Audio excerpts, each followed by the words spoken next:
Good morning, guys. Tony Maritato here. So one of the most common hand or wrist complaints that I hear from pickleball players, and I experience this too, is pain right at the base of the thumb. So this joint right in here, the base of the thumb, it becomes tender, it becomes inflamed. Even for me right now, just kind of touching and squeezing that gently, I'll feel some discomfort in there. Obviously, what happens is when we're holding the paddle, depending on the direction, we're going to get a lot of either traction or compression through that joint.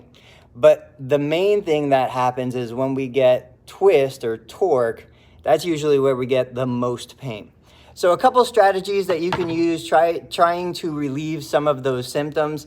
What I like to do is, if it's my painful thumb, I like to take my other side thumb, I put it right in there at the base, and I just create a little bit of pressure. I could try some ulnar radial deviation. In another video, I'll put the link up here, I explain what ulnar radial deviation is, but I like to apply pressure. It's uncomfortable but not painful. And what I'm doing is I'm kind of separating the joint surface. So whether it's osteoarthritis inside at the base of the thumb, or it's a chemical issue, an inflammation issue that you're dealing with, we want to just gently kind of oscillate and create space in there. Another way to do that is simply to grab the thumb and, again, very gently, I'm probably not even giving it 2 pounds of pressure, very gently create some distraction with a little bit of oscillation. So I'm moving up and down while I'm distracting. The whole idea here is we want to facilitate some separation. We want to increase the fluid exchange to try and bring the waste products out, bring the nutrients in. My final one, I'm going to give you guys 3. My final one is to grab right around the wrist. So I'm below the radius and the ulna. I'm above the base of the, above the base of the thumb. And I'm just creating a little bit of squeeze, a little compression. Now, we have rows of carpal bones. These are the little kind of oddly shaped bones inside the wrist.